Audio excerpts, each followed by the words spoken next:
actually say not happy about it. Not happy about it at all. My microphone is not working.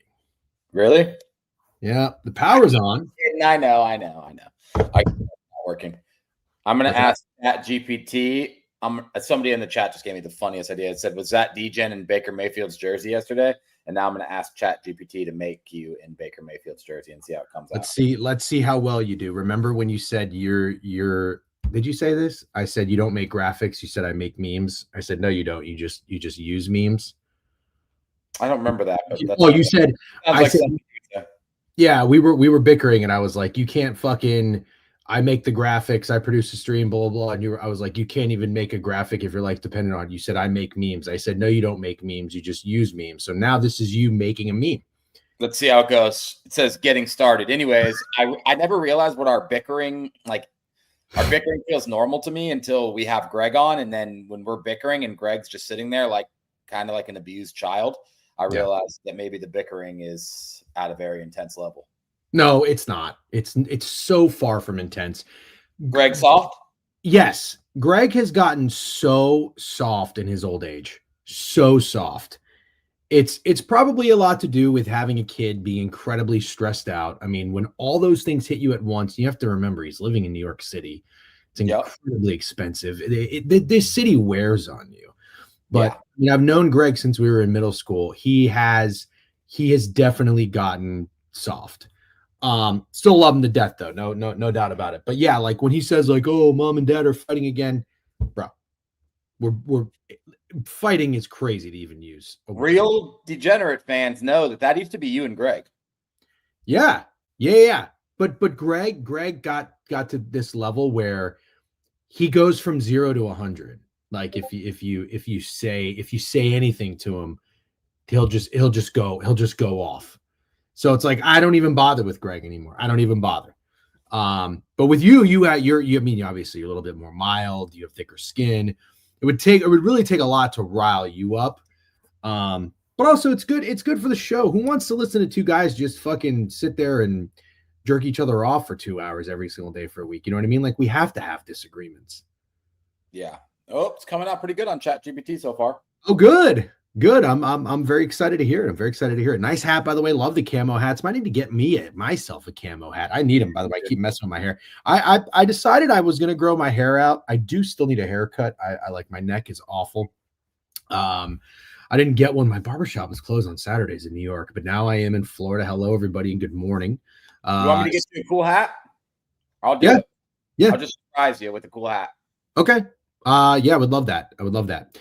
C-Mock, here we go. Haven't seen you in a while, C-Mock. How are you? Good morning. Corco with the Snowflake. All my homies love the recap. They do. How about them Cowboys? Shadur. We have a lot to talk about today.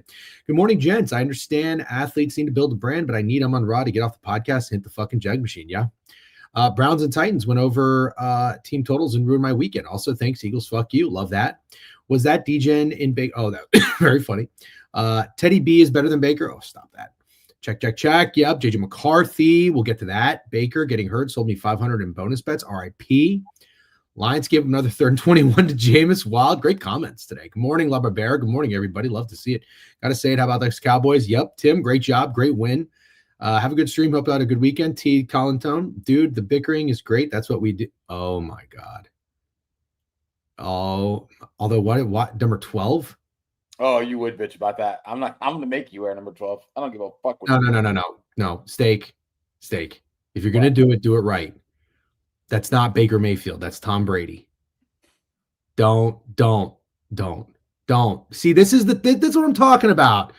Have a little class, care about what you put out there on the internet. Shut the fuck up. Oh, come on. That is Tom Brady. You hate Tom Brady. That's not Baker Mayfield. If you're going to do it, you hate him. It has nothing to do with hating or liking Tom Brady. You said you're making a meme of was that DGen in Baker Mayfield's jersey last night, and you are making a meme with not even Baker Mayfield's jersey. Come on. Don't. Everybody, I need help with the caption. I can't use that one, DC, because that's Beeb's caption. I'm trying to think of what's going to be the funniest caption for this. You don't even have the meme yet. The meme's coming. The meme is coming. Okay, but that's not it. You don't get to tell me. You don't get to tell me, dude. I can do whatever I want. But I got him working on it. What's Baker Mayfield's jersey, number 6? Yes. I'm Why make do you not use a jersey with Baker? I said Bucks. I said quarterback for the Bucks.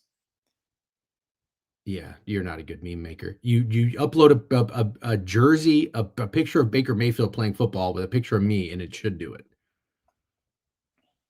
We'll see. It says great image. We keep rolling. Yep. When I put, oh, that's funny. That's Euro. Hate Tom Brady after he won you a Super Bowl. How ungrateful. Yes. Crying because it's not Baker. Yep. Just get a Teddy jersey. Gents, the Texans division winners 8-1 has a chance. The Texans play the Colts Sunday. Yeah, absolutely. Sure does. I kind of like that. That's so good. Why is he mad? Baseball's fine. It's because 12 is Tom Brady and Baker Mayfield is 6. It's not that fucking difficult. Baker Mayfield, whatever your currency on him. Baker isn't even going to play. This is not Beeves' caption. Did you actually say that? I knew you were going to get mad. I know how to rage bait you, dude. I know it's not Beeves' caption, dude. You're fucking crazy. You can't just spin things. You can't say stupid things. I call you out and then you spin it with rage bait. Oh, that was rage bait. Ha, gotcha. Fuck out of here. Yeah, I know. It's definitely not working. No, that's fucking that's yeah. Jesus Christ. Good morning, everybody. What's up, Finchy? The Panthers have a chance of being first. We'll talk about that game tonight. Yep, we'll talk about Shador. Steak rage baited you saying it was rage bait. Yeah, exactly. This fucking guy. They're starting to the chat is smart. They're starting to figure out your stupid fucking moves. They are. Anyways, good morning. Hope everybody's having off to a nice Monday. It feels like an entire week of vacation, but it's really not. Monday and Tuesday, I think most of us probably have to work or do something, at least check an email, open an email, write an email. But nevertheless, Steak's got 2 more days in him on the stream before he takes off for the holiday. You're gone Wednesday to Sunday or Wednesday to Monday? Wednesday to Monday. Some real streamers would stream while they're in another house outside of their city that they reside in, but that's okay. I can pull it off if you want me to, but if you're referring to you at your mom's house, that doesn't count. But when you say pull it off, I just want to know, does that mean like carve out an hour at your Airbnb or your hotel? God, that's amazing. See, that's much better. That is hilarious. How about Baker Mayfield after everyone started calling the Bucks frauds? Also, I think it's very good, but why not have the picture be of Baker and then my face on it? Nah, this is perfect. Baker, okay. Is that a good caption? What is the caption? Baker Mayfield after everyone started calling the Bucks frauds. I would say no, it's too much, too wordy.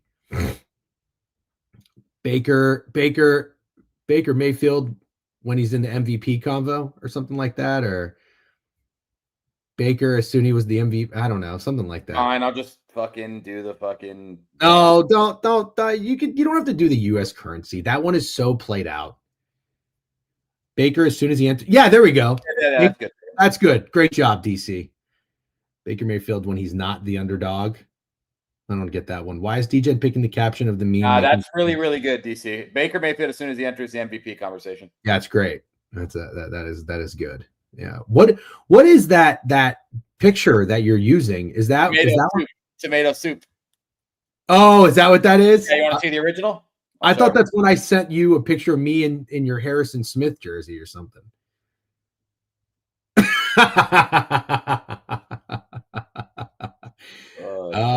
That's good. Yep. Baker when you have coin on him. Nah, that one's too like just I don't know. It's just too there's just a lot of reused, recycled, regurgitated jokes on the internet that a lot of people do, and that's fine. There's nothing against it, but like I like a little originality, and so I think it's just try to be a little bit different. It's still kind of the similar, but it's just slightly different. I like that. I'm liking retweeting and showing my girlfriend that meme. Good job, Auto Gelato. Yep. Baker when he plays an actual defense, that one works too. Are we recapping Delaware? Oh, come on. Much? Yeah. How much of that game did you watch? Delaware? Yeah. None. I was working. You know what's crazy is we do college football previews. We love college football. I consider us to be college football guys. We talk about college football all off season, whatever. We come in with high hopes. We're just ready to go. And then we get absolutely skull fucked by Wake Forest every single week. I mean, Wake Forest just fucking ended me. I don't even know what to say. That team won 8 games. That team won 8 games. I bet they're under 4.5 wins. Yeah. Yeah. I mean, look, we'll have some good takes. We'll have some bad takes. The Wake Forest take was really awful. But, it's funny because, like, it had so much potential. Like, didn't Robbie Ashford look like really bad the first like 2 games? Yeah, And then, that was kind of what we were buying into. yeah. And then they almost beat Georgia Tech. You're like, fluke. Yeah, I called him fluky the entire season. Yep. No, we'll be recapping everything. Yeah, Delaware was a shit. Listen, I just have to accept I'm right now.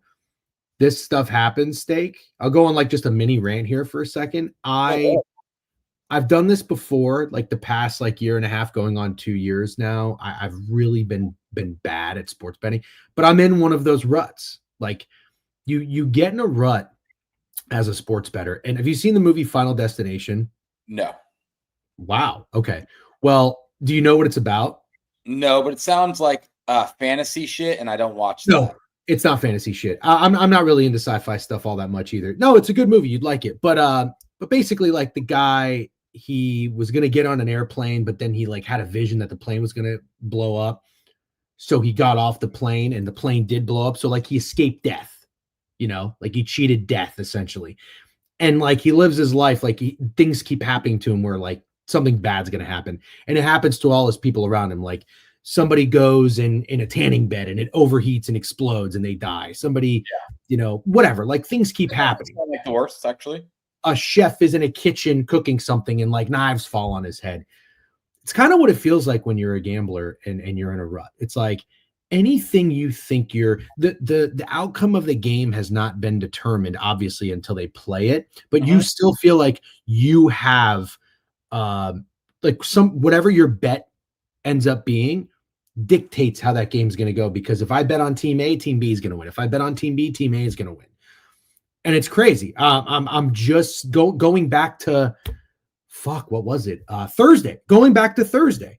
I had the first half under in the Bills-Texans game. There was like 30-something points. And then they scored 2 field goals in the second half. Friday, I take FSU on the road. They lose outright. Shit wager, I understand. Delaware never has a fucking pulse. Went 0-5 in college football bets. And then yesterday, I don't know, I hit 1 or 2 things, but even the bets I didn't make would have lost. The Titans under goes over. The Chiefs over goes under. I mean, you just can't fucking make it up. Like the Vikings, they get skull fucked. Yeah. I am in a rut, and it's like I'm just terrified. Any button I feel like I'm going to press, the opposite happens. And I'm starting to realize, like, what do you have to do to break this curse? What do you have to do? Okay, well, first of all, I think maybe we should trademark something because you just said the Vikings get skull fucked. Has anyone ever said that before? No, nailed it. Yeah, I kind of like that as a Vikings fan. Skull fucked. Here's the thing, man. And this occurred to me the second I walked into a casino with my boys last week. So I think all my friends, like they're kind of like retired party boys. Does that make sense? Like some of them have kids. Sure. Every single one of them has a girlfriend or a wife, but they used to just walk into a casino, literally have 30 beverages, fucking immediately start gambling. And so we walk into the casino and I don't want to start gambling right away. I know the vibe's not right. I haven't had a drink yet. I barely even fucking checked into the room. But one of my boys specifically who just wants to fucking go right away, go start gambling, play blackjack, play bubble craps, whatever it is, and the vibes aren't right. And I feel like that's sometimes the case with sports gambling too. Like you have to stop talking like that, first of all, because every time I talk like that, I lose. But anytime I feel confident about a bet, it actually hits, with the exception of the Eagles yesterday, but that was fucking brutal. But I feel like you have to have the right vibe for gambling, and you're going to have to fake it till you make it for a little bit. Because I know you're going to get hot again, but I think first you have to stop overthinking, but you can't be negative in sports gambling. Like if you say, "Oh, I bet team A and team B is going to win," I think you've already mind fucked yourself. Because then you start betting team B, even though you like team A. You get what I'm saying? Yes. Like I feel like sometimes you do that. You talk yourself out of a side. I've seen you talk yourself out of a side that you like. That was the right side. Yeah.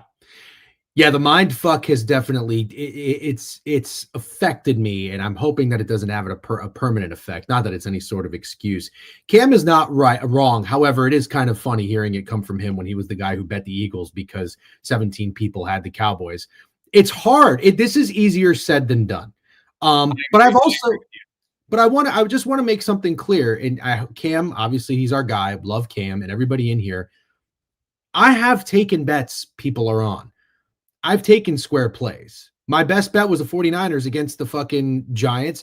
And I just tweeted on Saturday. I said, I don't care what the line is. I'm going to take the New York Islanders, who have won 4 of their last 5 games, against the St. Louis Blues, who have lost 4 straight. Yeah, the line's short. I had 4 or 5 people tell me, DJ, that line's really short. Yeah, it's short. I know it's contrarian. Don't care. I'm taking the Islanders. Lose.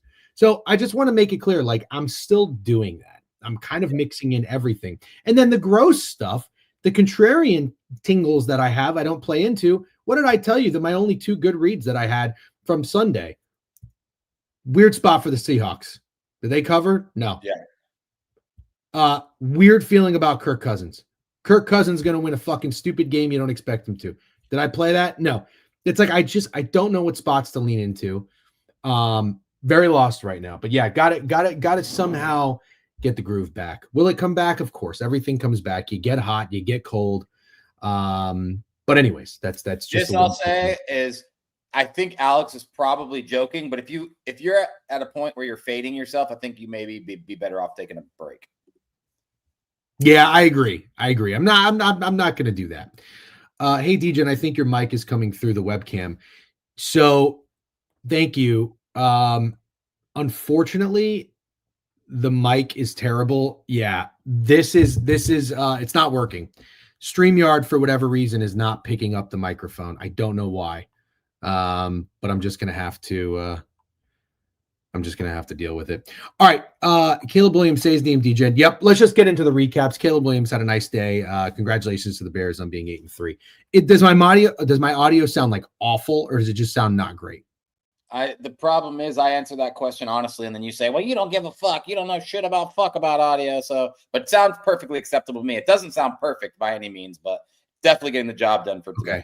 I want to that whole thing that you just said was a bunch of nonsense. Let me just go ahead and break that down real quick.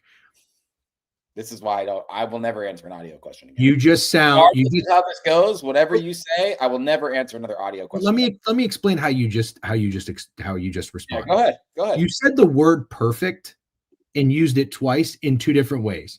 You said I sound perfectly acceptable, but I don't sound perfect. Yeah. Can you just not? You just can't help yourself. With what?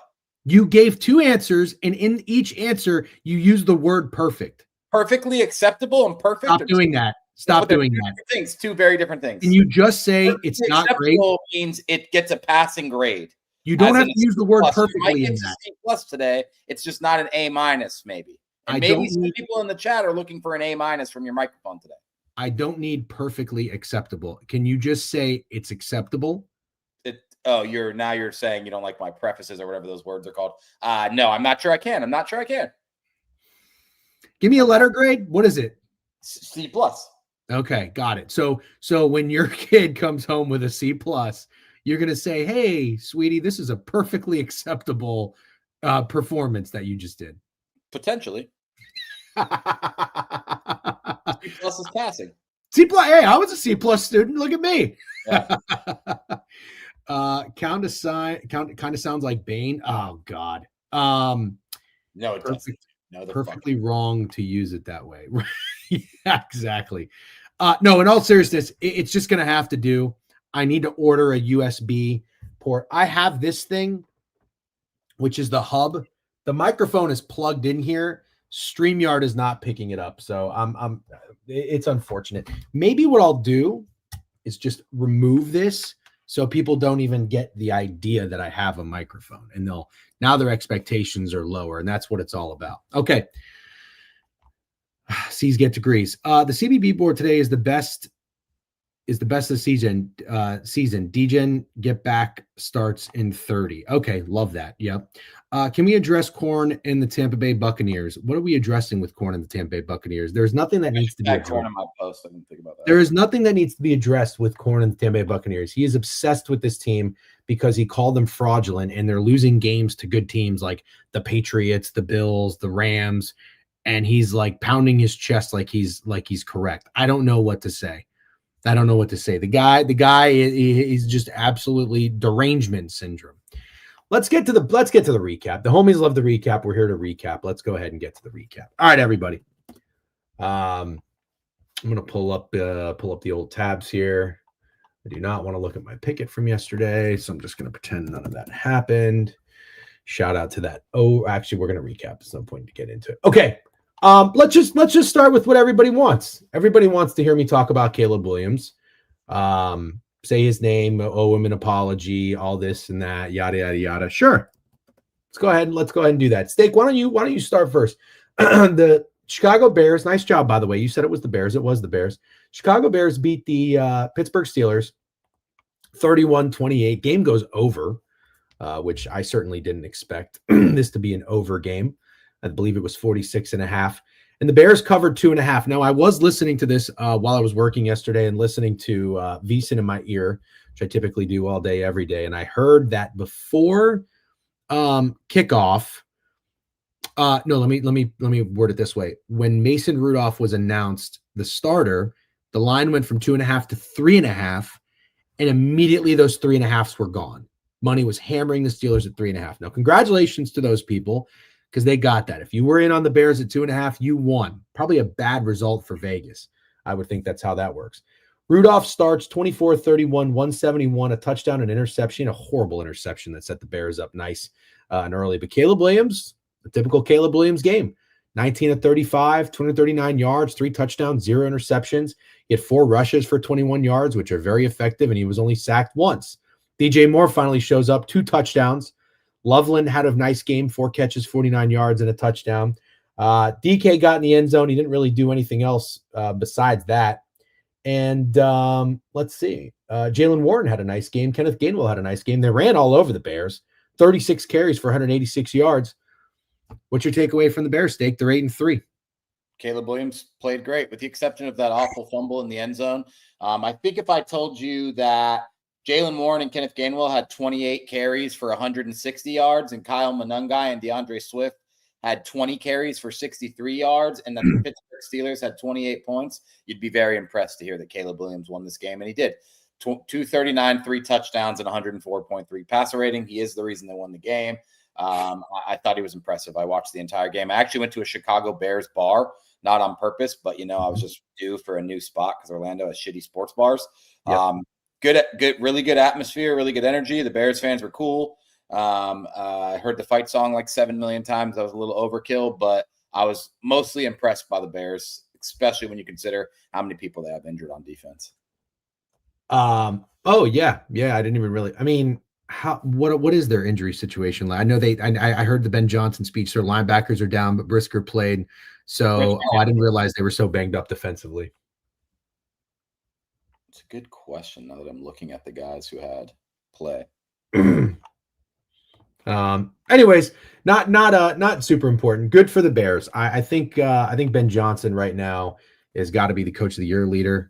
Shout out Cornfields if he sniped that. I think we were talking about it a week ago or two. He was like 20-1. I don't know what he is now. These awards, we should go over them. I like going over those. Yeah. Well, first, let me tell you, Matt Stafford minus 220 to win the MVP. Should be. He should be. Didn't have a starting linebacker. Yep. Truth in Twitter says top 3 linebackers and 2 corners. Got it. By the way, if you're on Twitter, you know what you can do. You can give us a like or a retweet, engage with the stream. We appreciate that. If you're on YouTube, like the stream, subscribe to the page. Twitch, we appreciate you. Got 40 on YouTube, 100 in Twitch, nice and early, 10:30 on a Monday morning. The homies love the recap. Shout out to Picks with Deej, by the way, 17-month subscription. We did have a hype train, Elite Gambino, Paul Mack, winner of the giveaway. I don't think nobody did the giveaway except Paul Mack. He won $50, nice and easy. We appreciate you, Paul Mack. If you want to do the giveaway, come on in here. And Money Mike, oh, look at that, Money Mike, Greg Dortch, 125 on anytime touchdown score. Nice job, Money Mike. I'll put the link in here to join the Discord. The link expires in an hour. All right, that's how we do. Yeah, Coach Vrabel fucking minus 185, and Carson Schlesinger, by the way, Royal has a ticket, crazy minus 400 to win Defensive Rookie of the Year. JSN is closing in on Jonathan Taylor. JSN plus 100 to win Offensive Rookie or Offensive Player of the Year. Jonathan Taylor minus 130, and Tet McMillan is the new favorite to be Offensive Rookie of the Year. And that's about it, man. Drake May's plus 220, and there's no one else who really has a chance at MVP, it looks like. Sounds like you're streaming in the bathroom, DGen. God damn it. I know, guys. I'm sorry. Let me. Must be an AirPod thing. It's not I don't have AirPods in. No, the people listening on AirPods, I feel like. What if I actually use my AirPods? Can you hear me? Yeah. Hold on. Yeah, I know. But do you see all the people in chat saying it sounds fine? It's a lot of people saying it sounds fine. Oh, well, where the fuck were they earlier? That sounds awful. Take the AirPods out. Really? Yeah. Okay. People think you're fine, man. You didn't fucking say that 15 minutes ago. Don't act like it's a me thing. It's a you thing. Whatever you just did, now it's a fucking nightmare. It sounds like you're fucking swimming in a fucking fishbowl. How about now? Much better. Let's leave it alone. And I don't care what the chat says. I'm going to tell you something you tell me. Ignore the chat. Sounds fine. All right. You're right. Yeah. Okay. Yeah. Listen, I told you on my takes that I won't back down from them so quickly anymore because apparently people had a really big issue with me trying to give JJ McCarthy his flowers on that week 1 win. Yeah. Look how stupid you looked. I don't feel stupid. I don't feel stupid at all because I never said I was a JJ believer. I just said JJ McCarthy and then giving him his flowers and having him end up being Jamarcus Russell level bad is silly. You should have stood on it. Sure. I think Caleb Williams looked good. I did get to watch a decent amount of football yesterday. I thought Caleb played well. I still think a lot of it has to do with Ben Johnson being the coach of the year personally. The touchdown pass, the guy was wide open. DJ Moore, absolutely wide open, going down the field. His passing yards mostly hit because of 2 wide receiver screens that resulted in 25, 30 yards. Just beautiful play designs. Ben Johnson's making it as easy as possible on his quarterback. And we're kind of seeing that he did this with Jared Goff because Jared Goff and the Lions are struggling. So, but listen, all right, you got to give Caleb Williams credit. He's passing the test. He's doing what's needed. He's not overcomplicating it. Maybe he's missing some throws. Maybe his completion percentage is always hovering around 50%, which is not very good, but it's fine. And maybe he is 12 to 15 in every metric, as pointed out by Hoodie Mello. He plays like that kind of quarterback. He plays like an average quarterback, but his team's winning. His team's 8-3. So I got to get. I'll back off a little bit, and at least not sink my teeth in him for this game. He plays the Eagles next week, so yeah. Sure, you're excited. What do you? Hey, spoiler alert! What do you think my best bet's going to be? Probably the Eagles. Yeah. Okay, because I told you something. And listen, as shit of a gambler as I've been, I want to tell you, went back to the touchdown, defensive touchdown, got it, didn't get the interception, didn't get the passing yards, didn't get the team total under. I think I probably broke even, so I'm not tooting my own horn here, but I did say this, Steak. I said Steelers are kind of ass. They're ass. Yeah, they're a little bit ass. And the steel curtain theory is at home. If the Steelers were at home, it would have been a different story. So I didn't bet the Steelers. I didn't make them my best bet. I didn't bet them directly. But I will now directly fade whoever Caleb Williams is. Fade Caleb Williams and bet whoever he's playing now that he's going to get on the road because I believe this game's going to be in Philly, right? It is on Black Friday. Oh, the game's on Friday? Mm-hmm. Oh, geez. That's a real bad spot for the Eagles. Is it? Short week traveling on the no, the Eagles are at home. No, I know, but they were just on the road playing a divisional game in prime time. No, that wasn't prime time. It was 4:00. The Bears were at home.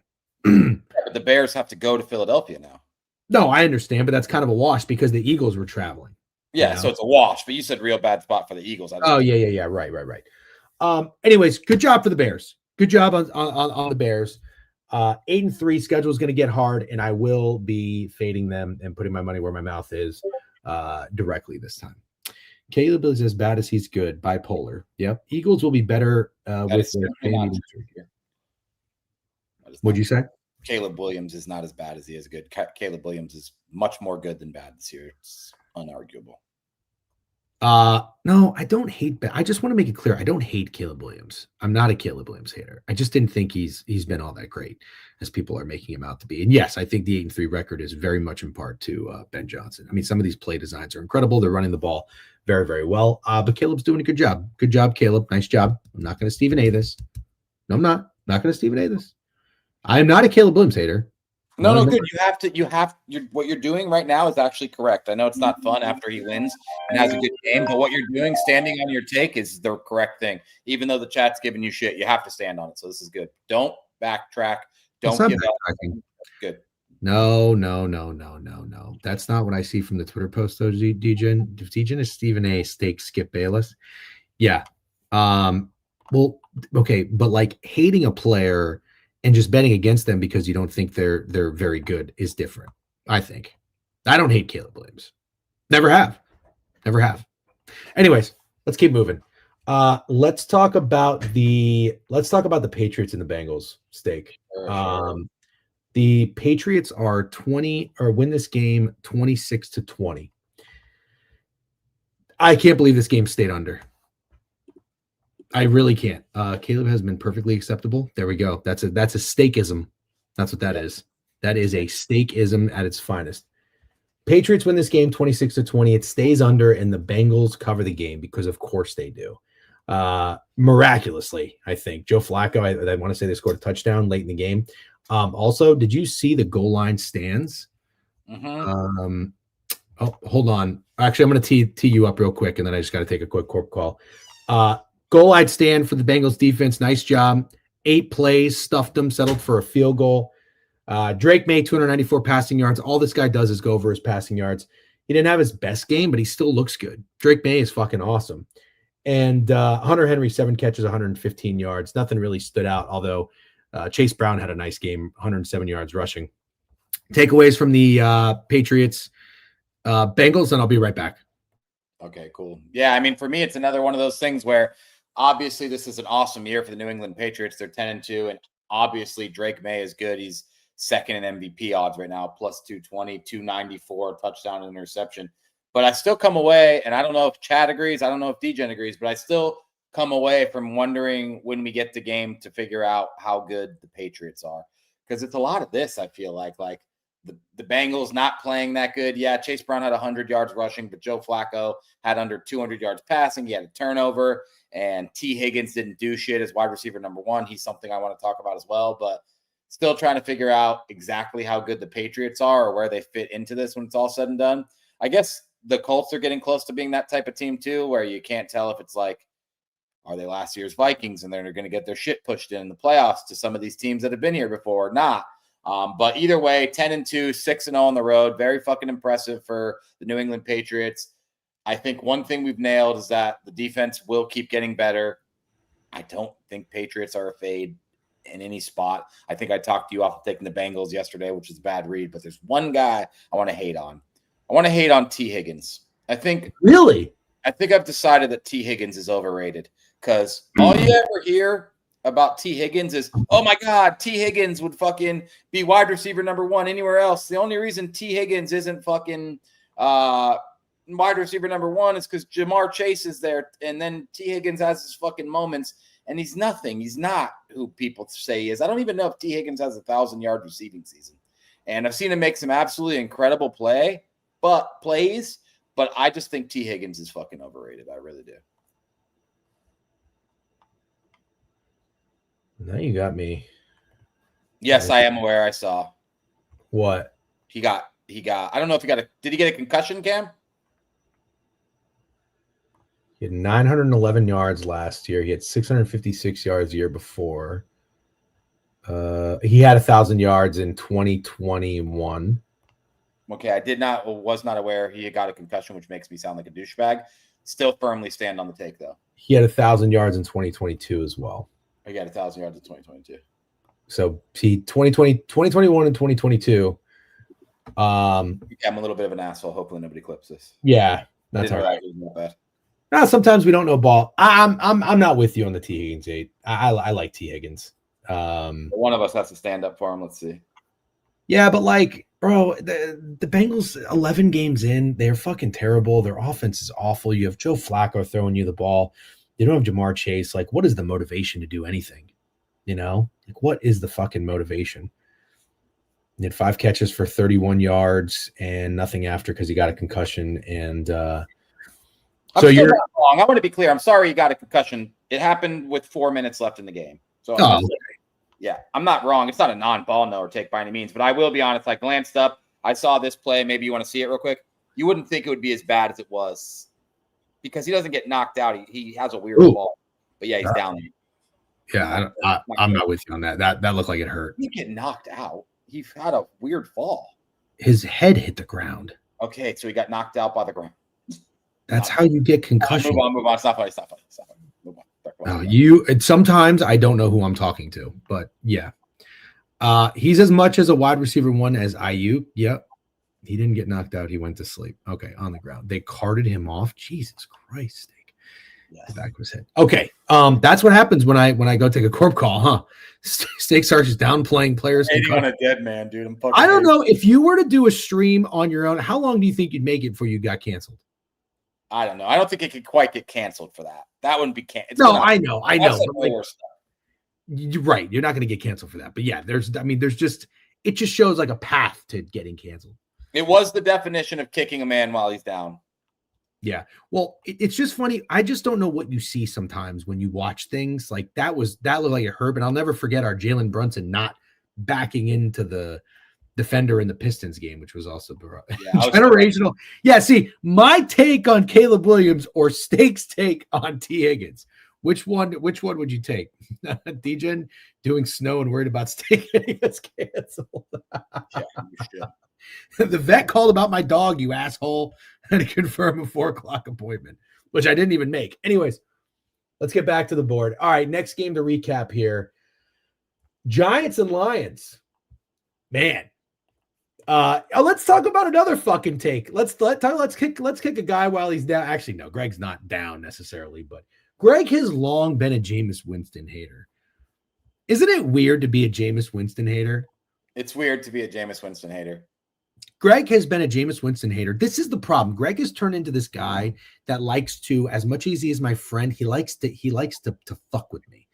And anytime I like something, he likes to fuck with me about it. The Rays are a perfect example, but Jameis Winston was another. The year Jameis Winston led the league in passing, which I had 14-1. Thank you very much. He had like 35 touchdowns and 33 interceptions.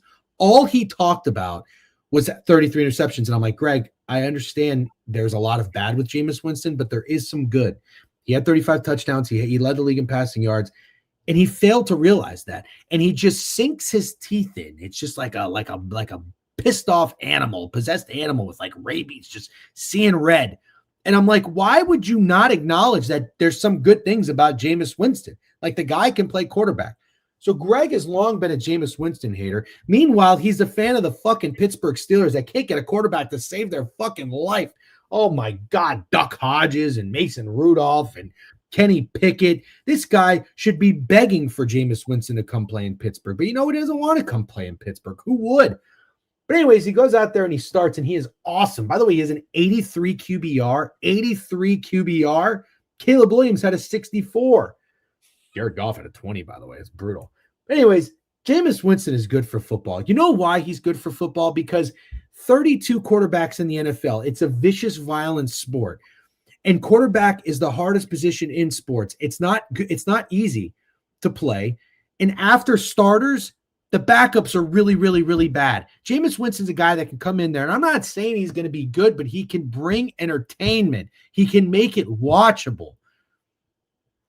Thank you, Jameis Winston, because that was a really good 1:00 slate, and he made it a lot of fun. You tweeted it. He had some fucking awesome plays. The guy catches a touchdown. What can he do? But anyways, I'm done glazing Jameis Winston. Guys, if you please make sure next time you see Greg, tell him to go fuck himself. Jared Goff, 28 of 42, 269 yards, 2 touchdowns, 1 interception, 20 QBR. Like I said, Jahmyr Gibbs, I can't believe the stat line's real. 15 carries, 219 yards in an NFL game is unbelievable. 2 touchdowns. Amon-Ra had 149. yards receiving and a touchdown. Nice bounce back game from him. What is going on with Jameis Williams? 0 catches, 3 targets. He was balling before that. He had 2 good games before that. No, I understand, but like, how does this happen? I don't understand, but you're right. You're absolutely right. Wandale, 9 catches, 156 yards. Greg's best bet was the Lions. It's poetry that Jameis Winston would fuck him. What's your takeaway, Steak? The Giants fall to 2-10. The Lions are 7-4. Was literally always the Lions team total over. Jameis is awesome, and I think I don't care like what people say about, like they lost the game or he doesn't win games. Like yesterday was fun. That's what the fuck it's about. People fucking spend money to go to these games to watch a team that's 2-10, 0-7 on the road. The least they could do is make it fun. And Russell Wilson is not fucking fun. He's never been fun a day in his life. Jameis Winston was awesome yesterday. The end of the game was pretty brutal. The Giants absolutely should have won this game. The run defense was crazy. I know Jahmyr Gibbs is good. I'm going to hate on another couple guys. I'm going to hate on David Montgomery, and I'm going to hate on Tyler Algier. And I understand. I'm sure this is a non-ball knower take, and people in chat are going to say it doesn't work like that. But I can't believe you can watch Jahmyr Gibbs and David Montgomery run the ball, or Bijan Robinson and Tyler Algier run the ball, and think for a second that these guys should be 60-40 splits, that fucking David Montgomery or fucking Tyler Algier should be out there 40% of the time. There's no way, dude. Watch Jahmyr Gibbs play football one time and tell me he shouldn't be on that motherfucking field all the fucking time. I just cannot believe it. I'm sorry. David Montgomery, tough dude, runs hard, nothing special about him at all. Tyler Algier, same exact guy. Fucking Jahmyr Gibbs and Bijan Robinson are fucking generational. And I just see this 15 carry for 219. He had 11 catches. Jahmyr Gibbs had 11 catches. Cash's receiving yards, by the way. You made fun of me. Totally fine. He needed 11 fucking catches to do it. Believe that coaches think, let me trot fucking David Montgomery out there 40% of the time. I think it's crazy. He's a beast, man. Montgomery's a beast. He runs really hard. He's probably overperformed his entire career, specifically in Detroit. I'm not really trying to hate on him. I'm just trying to hate on him when you watch Jahmyr Gibbs play football and you think that these guys should be anywhere near. Like, David Montgomery should be fucking Jahmyr Gibbs' backup, literal backup. He should come in when fucking Jahmyr Gibbs needs oxygen or a break, and that is fucking it. Yeah, I think this is another one, too. I think Blake Corum is so obviously the backup in that situation. Maybe there's an argument to be made with like Charbonnet and Kenneth Walker. We'll talk about that. But Kyren Williams is not anywhere near as good as Jahmyr Gibbs or Bijan Robinson. Agreed. But I like David Montgomery more than I like Blake Corum. But I understand what you're saying. Yeah, I agree. This is basically 2/3 in terms of the running back distribution. 15 carries to 5 carries for Montgomery. I still like Montgomery. He had 3.6 yards per carry. He is that kind of gritty guy. He has to be used in the right situation. Maybe he's more of a goal line back. He's a bowling ball. But I agree with you. I love Jahmyr Gibbs. I love the draft pick. Never forget Tyler Sick Money. If you're in here, he's a Detroit Lions fan. I went into a Detroit Lions Twitter space and talked about Jahmyr Gibbs for Offensive Rookie of the Year, and they wrote an article about that pitch. I love this guy, and kudos. What are you laughing about? Just funny. Keep going. It is very funny. Shout out to those guys.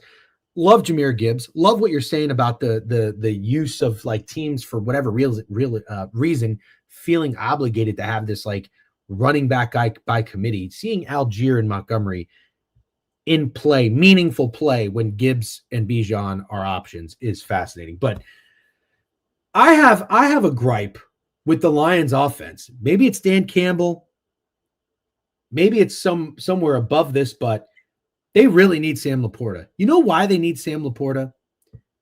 On the receiving game, you look at these guys, and after Amon-Ra St. Brown, Jameson Williams should be doing more than 3 targets, 0 catches. But who are the receivers? Khalif Raymond is your next guy. He's not a real option. Brock Wright, I mean, okay, fine.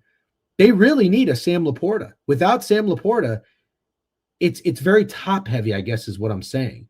It's very. They had 38 passes, and 25 of them are to Jahmyr Gibbs or Amon-Ra St. Brown. Yeah, but it's like you kind of get exposed when one guy's missing. I just think for how well the Lions draft, and I don't know, like why not make a move for somebody a little bit extra in that receiving option? Injuries are decimating them again. Are they though? Are they? You got your big pieces. Those are brutal. The ones, yeah, those are brutal. Those were absolutely brutal. Oh, the so offensive line, I'll say this. The offensive line looked absolutely horrible yesterday. it's Goff getting exposed. Yeah, Alan, I don't disagree. I don't disagree because you could say Goff is a little exposed without Ben Johnson because we see Ben Johnson is making life as easy as possible for Caleb Williams. Guys are wide open. Wide open. I'm just looking for fat girls to get riled up. Why not? Why is this Isaac Tesla guy a phenomenon in preseason, and I don't see him do shit in a real game? One target. I'm not really with the Jared Goff hate, to be honest. I'm not really with the Jared Goff hate. Jared Goff has not looked good In the last couple games, you mean? Yeah.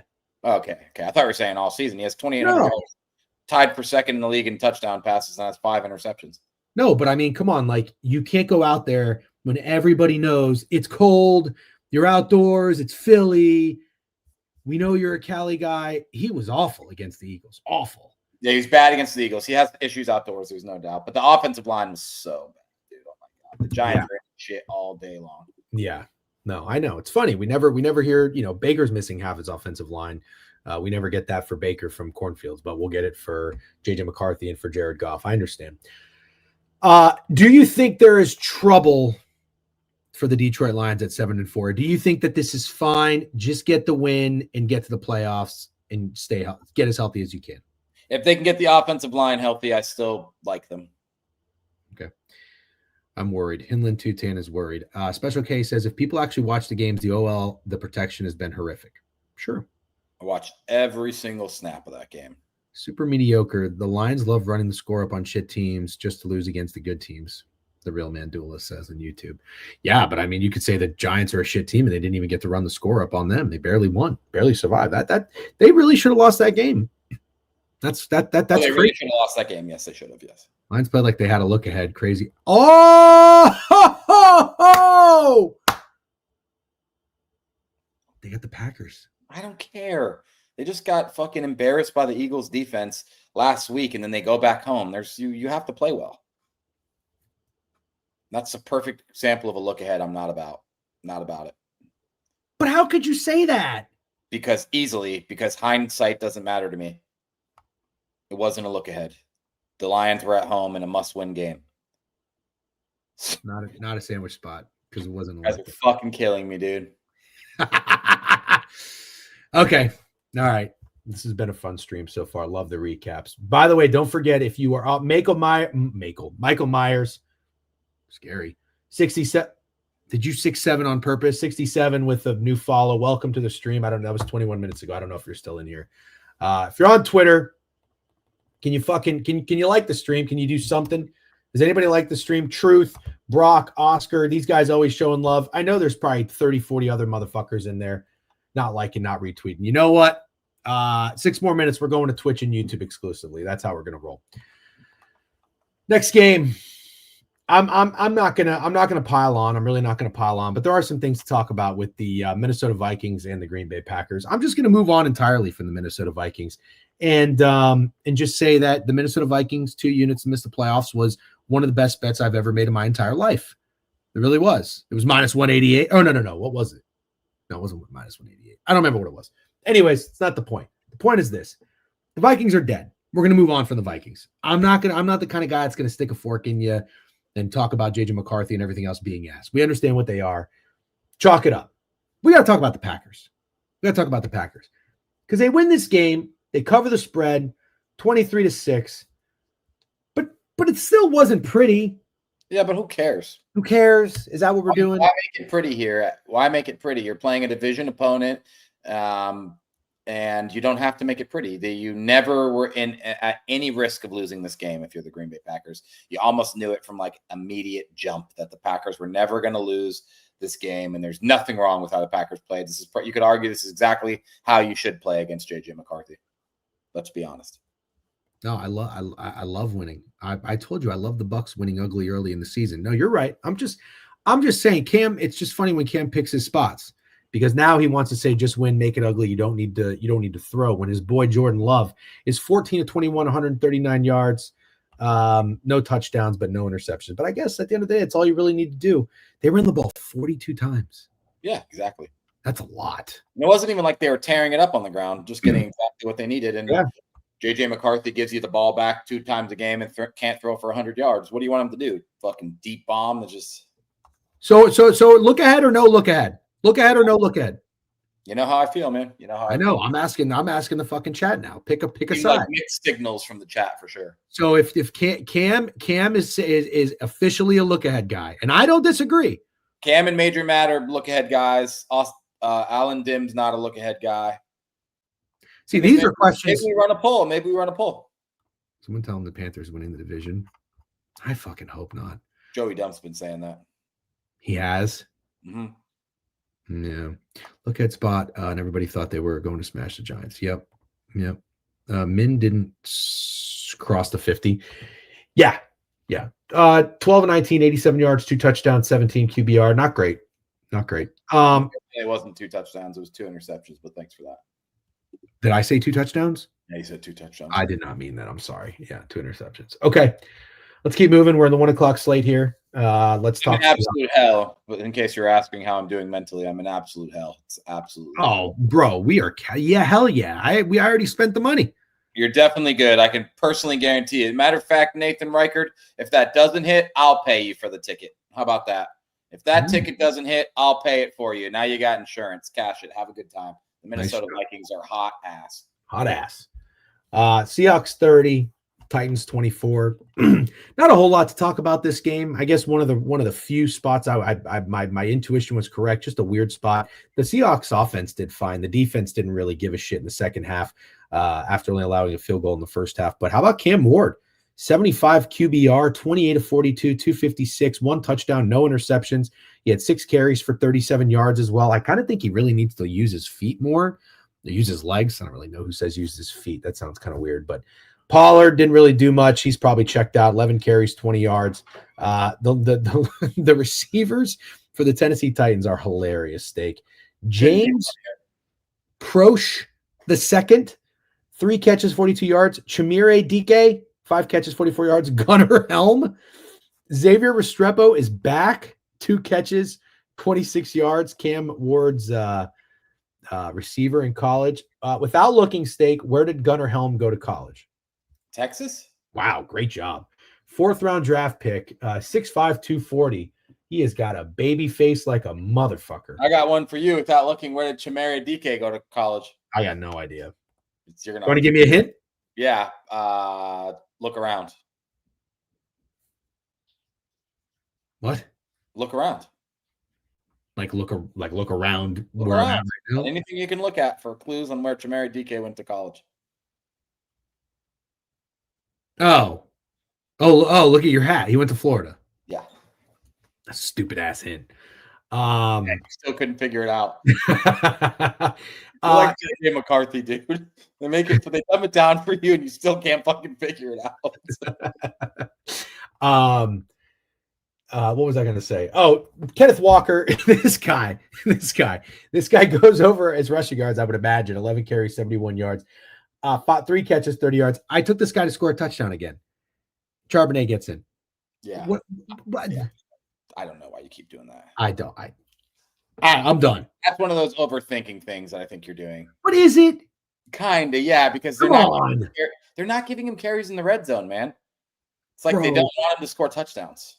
Overthinking it, really? That's what that is? I think so. He's the lead running back on a team that's 13-point favorite. I know, except they have a goal line and red zone back, and his name's Zach Charbonnet.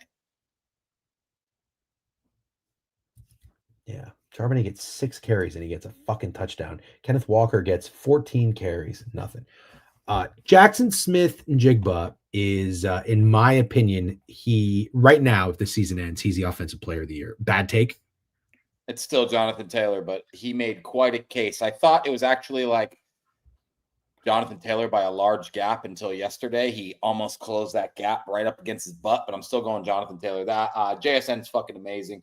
What a move by the Seahawks to say goodbye, DK. We'll roll with JSN to be wide receiver number 1 when a lot of people, I think, didn't believe he would be that kind of guy. Mm-hmm. Probably a better wide receiver number 2. He's fucking incredible to watch. He's absolutely incredible. I don't think it's fluky. This is the best season for a wide receiver in Seahawks history, and we're at week 12. I think they have, what do they have left? 6 games left. I mean, he's absolutely fucking insane. And some of those plays he made yesterday, there's only a few guys you've seen make plays like that. Yep.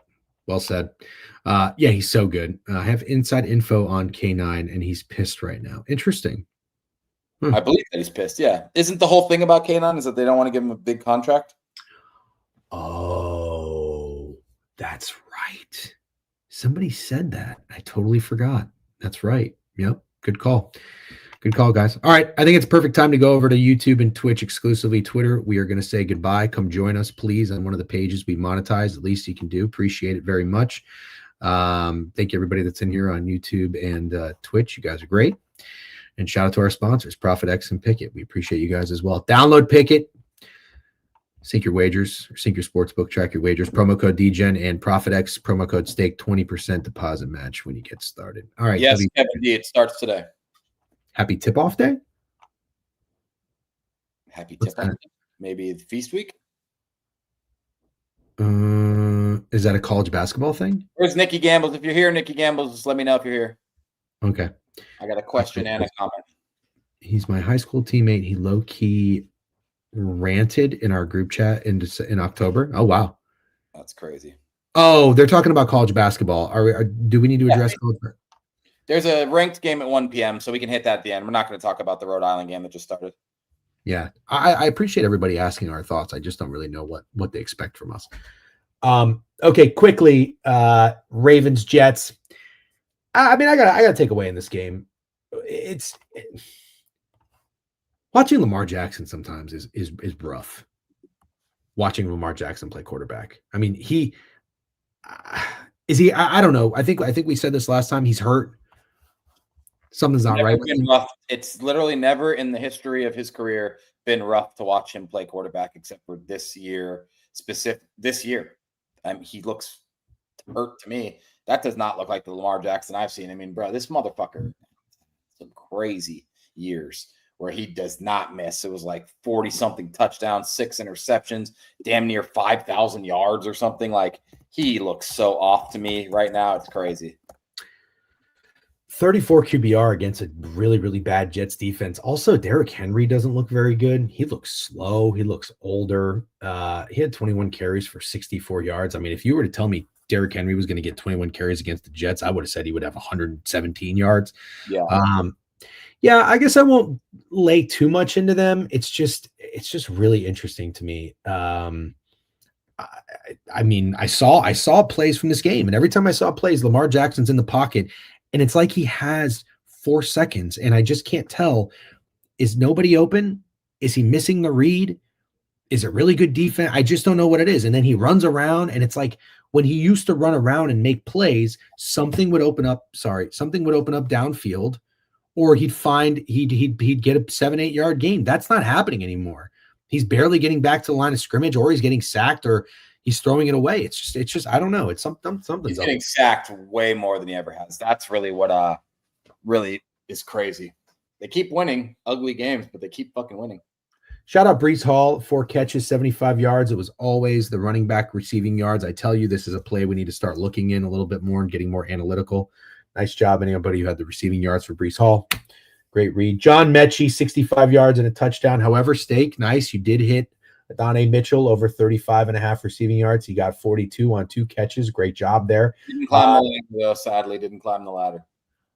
Yeah. 17-28 for 222, 1 touchdown, 1 interception, 71 QBR for Tyrod Taylor. I think it's very, very obvious to say if the Jets went with Tyrod Taylor as their starting quarterback, they would be at least 4-7, at least. What do you make that face for? I don't know, man. I don't know why you like Tyrod Taylor so much. I don't know why you hate Tyrod Taylor so much. He's a backup quarterback that can play competent football at the quarterback position. The Jets probably, there's nothing you could do to make this shitty-ass Jets team 4-7 probably. Yes, there is something you could do. You could remove Justin Fields from playing quarterback. And it's still a really bad football team. Really, really bad football team. Okay, we'll move on. I'm not going to die on this hill. Colts, Chiefs. I feel awful for the Colts not winning this game, but maybe I shouldn't. maybe I shouldn't because Shane Steichen called a real chicken dick second half. The Colts, I don't even know what to say about the Colts. Daniel Jones comes out here lighting the fucking world on fire. He looks so good. Finishes the game 19-31, 181, 2 touchdowns, 60 QBR, no interceptions. Didn't get sacked. Jonathan Taylor, 16 carries, 58 yards, didn't really do much. I don't know, man. I don't know if you're the Colts. It's like the Chiefs voodoo magic. You kind of always knew they would. Well, you didn't know, but you never can count out Mahomes and the Chiefs at home. But I just think the Chiefs aren't very good. So I never had an interest in trying to get there with the Chiefs. They're 5-1 at home right now. They're 6-5 on the year. Colts fall to 8-3. Mahomes 352 yards passing, no touchdown passes is fucking crazy. Yeah, I don't know. I don't know what to say about this game. I like the over. It didn't get over. That was a terrible wager. Shout out to anybody who had 3.5 for the Colts. There's always getting the hook with the dog on this one. What do you think? It's a bad loss. It's a bad loss. And the Texans keep winning games and the Jags keep winning games. And the pressure is going to keep mounting for the Indianapolis Colts. And this wasn't really a good loss because you went into Arrowhead. You didn't give up a passing touchdown to Pat Mahomes. You won the turnover battle by 2. And you lost. You scored 7 in the first, 7 in the second, 6 in the third, nothing in the fourth. It looked like you weren't even trying. I mean, I swear to God, Mario Cristobal was the coach for the Indianapolis Colts in the fourth quarter of that game yesterday. They literally looked like they weren't even trying to score. They were trying to run out clock way too early in the game. I hate when teams do that, especially against Pat Mahomes, dude. You can't fucking do that against Pat Mahomes. I don't care how cliche that sounds. You cannot do it. Try to score. Try to go up 2 scores. It's just crazy. And the Chiefs win a game in a way that they win games often. They had the lead for 0 seconds of the entire game, and they ended up winning. And it's a Chiefs-like win, but I'm more on the side of it being a much worse loss for the Colts than a good win for the Chiefs when you watch the game. Colts D was great. Deej, I can't believe fucking Kareem Hunt ran the ball 30 times, but Colts D was good, very good. Yes, Kevin D, they did. That's had to happen.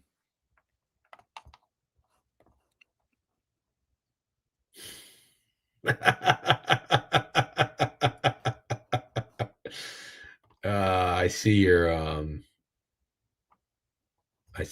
Baker Mayfield post. Very funny. Yeah, it's really funny. That's good. Very good. Okay. Let's get into the 4:00 slate. Kareem Hunt, 30 carries is just, that is something. 30? 30 carries. That is something, boy. Oh my God. You know what? Kareem Hunt, maybe we should give him just credit. Kareem Hunt is an absolute dog. I don't know if he's good at football. I have no clue if he's good at football. I really never see him do anything that makes me think like, wow, this guy's good. But holy shit, we got to give him his flowers, right? Thank you, Barney, for noticing. I just don't say anything anymore. It doesn't matter. What are you talking about? Nothing. Not talking about anything. Can't wait to talk about Browns Raiders. Steak gets yelled at for looking at the chat while Dejan scrolls Twitter during Steak's rant. What a stat. Holy shit. What a stat. Holy shit. I would have never guessed in a literal million years. I had Kareem Hunt on my bench. Am I going to win or lose this week? I'm probably going to lose. If you're just now checking for the first time, you don't want to know. Who, me? Yeah. Oh. No, I don't pay much attention to fantasy football, but I want to. I think you need to get out. Yeah, I probably will. This is probably my last year playing fantasy. Did you know Kareem has a better EPA per carry than Taylor? No. God, this is crazy stats. These crazy stats. Are these real? Don't send tell us. Because McKiffin saying, and I know it's real, but if it was somebody that wasn't McKiffin, I would actually be concerned. That's fucking wild. Browns and Raiders. I love the Raiders. You love the Browns. Great call. Great call. I didn't take the Raiders. I ended up staying off. You know what I heard all week, and I'm seriously not singling anybody out. And again, I was on the Raiders train, but sometimes when I have a thought and then I hear a lot of people say the same thing, I know we're fucked. Like I know the boat is gonna sink. I know it. I heard it on VEASAN. I heard it everywhere I turned to. I was just like, oh, Shadour's not getting his first win. He's not winning his first start as a QB on the road. He's just not. Don't care how bad the Raiders are. He's not getting his first. He's not winning his first start. And I was like, yeah, all right. This is going to be one where we all line up fading Shedeur Sanders and we all look like fucking idiots. And yeah, kudos to him, man. I was watching this game on a plane. And well, no, I shouldn't say I was watching this game on a plane. The Cowboys game was on, but I kept seeing some of the highlights. I look at the box score, 11 for 20, 209 yards, 1 touchdown, 1 interception, and 8 QBR. I don't even know if that's possible. Yeah. Yeah. Geno Smith had a better QBR yesterday, and I'm out on QBR again by seeing that Geno Smith has a better QBR. I watched the game, and I want to say, no, you want to go on your rant first? I'll talk about Shedeur Sanders. Well, I know why. I get it. He probably only really made 2 or 3 decent plays. Geno Smith was sacked 10 times. Yeah. But he was 30 of 44, 285, a touchdown, no interceptions. But I do understand one of those long passing plays, wasn't it to Dylan Sampson? Yeah, he had a 66-yard catch. So you take that out of there, he's at like what, 140 yards passing on 10 completions. I mean, that's not great. So I get it. But listen, like it's just more fun. It's more fun. Dylan Gabriel was never a starting quarterback in the NFL, and I'm not saying that Shedeur is, but I got no beat. Yeah, it's really, really bad. His offensive line is terrible. They're really, really bad. If there's one spot that I absolutely fucking nailed, it's this trash ass team. This you did. Team is hot, you did. hot garbage. And honestly, I don't want to hate on Geno Smith necessarily, but what's the reason for not playing Aiden O'Connell? Because Geno Smith's body language is absolutely terrible. And I know any of us in the same situation, you have fucking under 3 seconds to throw. You were at the worst offensive line. You just traded your wide receiver 1. You got nothing going on. I understand probably our body language would be terrible as well in the same situation, but it's like, why? Why is he still out there? I don't know. I thought Cam His Money had a great tweet yesterday when he said, how long is Geno's leash? It's so true. What are they doing? He's so bad. He's so bad, and it's not just that he's bad. He isn't a mentor. He's not. Right. He's the dude that punched his teammate. He's not a mentor. He has one cool quote and one good season with the Seahawks, and that's pretty much his entire career. But Geno Smith isn't a mentor. Like, he's not out there making things better. He's out there bitching after every single play. He's bitching. His body language is miserable. I would 100% play Aiden O'Connell for the rest of the year. They did fire Chip Kelly. That's worth mentioning. Well, I don't think mentor is the right quote because they don't, or right word, because they don't have anyone to mentor. He's not a good leader. Yeah, leader. I meant to say leader. You're right. I know you did. That's okay. He's not a good leader. He doesn't make anyone around him better. He doesn't make anybody around him want to play for him. Yeah, he's a fucking asshole. He's a total asshole. Kind of an asshole. He knows going around receivers under the bus all the time too. Yeah, but I don't really know the Chip Kelly experiment. Did they really fire Chip Kelly? They really fired Chip Kelly. Yep. Good. Yeah, and Giants fired their defensive coordinator, by the way. I think Shane Bowen. Yeah, that guy is fucking terrible. Chip Kelly was awful. I mean, I just don't get it. Bringing back, it's like the NFL coaching cycle is so weird. The you either get like you get nepotism, where it's like, oh, this is a son of a former coach or former player, he must know football. Or it's some fucking old guy that like had one good year and it's like, well, he must know football. Let's just keep doing it. And then there's like no real in-between, but there's a few bright spots from the in-betweens. Obviously, we have the Sean McVays, and obviously now we have the what looks like Ben Johnson, which is great. Dan Campbell looks like a pretty good coach, former player. There's some good examples. I'm not shitting on everything, but yeah, that was just never going to work. Chip Kelly. Thank you very much for talking me off anything Raiders. You called that, nailed that to a T. All right, a couple more games to recap. Jags Cardinals. I mean, I don't know, man. I'm not shitting on you for this. Out of the best bets that we had, well, Greg's best bet sucked. My over we'll talk about in a second, but I liked it. I really did. I liked it. And the other thing I liked in this game was the under, and that was a shit wager. But I really liked this spot. Really felt like the right play. And it loses. And the frustrating thing about this is you look at the box score. The Cardinals have 25 first downs, 326 total yards, and they win the turnover battle 4-0. Correct. Yeah. How the fuck does a team have 300 yards of offense, 0 turnovers, the other team has 4, and you fucking lose? I'm going to tell you how. They do not have a running back. They don't have a running back. Honestly, Jacoby Brissett is not horrible. Jacoby Brissett is much better than Tyrod Taylor, let's be honest. Sure. And they don't have a running back that can pick up a couple yards when you needed it. And that's exactly what happened to the Cardinals yesterday. They do not have a running back. Bam Knight's not a running back. Michael Carter's not a running back. Greg Dortch got 2 carries. I don't know where the fuck Amari DiMercato is. They have no running backs. Trey Benson maybe comes back next week. Who cares? They're 3-8. Michael Wilson, nice story. Marvin Harrison Jr. has been out for 2 weeks. Michael Wilson has like 25 catches and 300 yards in 2 weeks. He seems like he's always fucking open. That's been impressive. Jags didn't impress me. I guess it's impressive to get a gritty win, but man, Trevor Lawrence threw some dog shit interceptions. Like they weren't tipped balls. They were just straight up bad passes. And the Jags probably deserved to lose that game. But you're getting to the point in the season where like, I don't care what you say. What's the Cardinals' motivation to win this game? Yeah. Right. What's the motivation? And I felt that way about the Giants at the end. It was like 3rd and 7 and they ran the ball at the goal. It was like third and goal from the 7 and they ran the ball. I'm like, oh, there it is. The Giants are not trying to win this game. Yeah. Good point. Wow. Michael Wilson, 10 catches, 118 yards. McBride had another big day. I like that Brissett's getting him the ball. Brissett, 33 of 49, 317, 1 touchdown, sacked 6 times. What are you going to do? Trevor Lawrence is not very good. He's just not. Etienne had a nice game on the ground. Bashal Tootin, I guess that story's over with. And go ahead and make sure you remember that I tweeted that it was Bam Knight, and he had 10 carries for 12 yards. That's 1.2 yards per carry, so that was good. Mm-hmm. Giants went for it on 4th and goal too. Just kicked the field goal. Yeah, I have a real problem with how often these teams keep going for it and not taking the points. I like being aggressive. The Lions would have been up 6. Sorry to cut you off. Then the Lions wouldn't have even had an opportunity for that 59-yarder from Bates that almost missed. Yeah, the Giants did a lot of things to lose that game. Okay.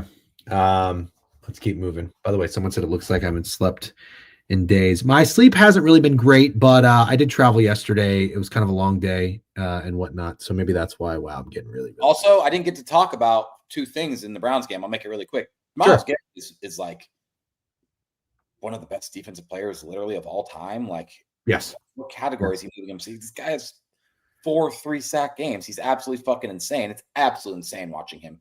He is crazy, unstoppable, just nuts.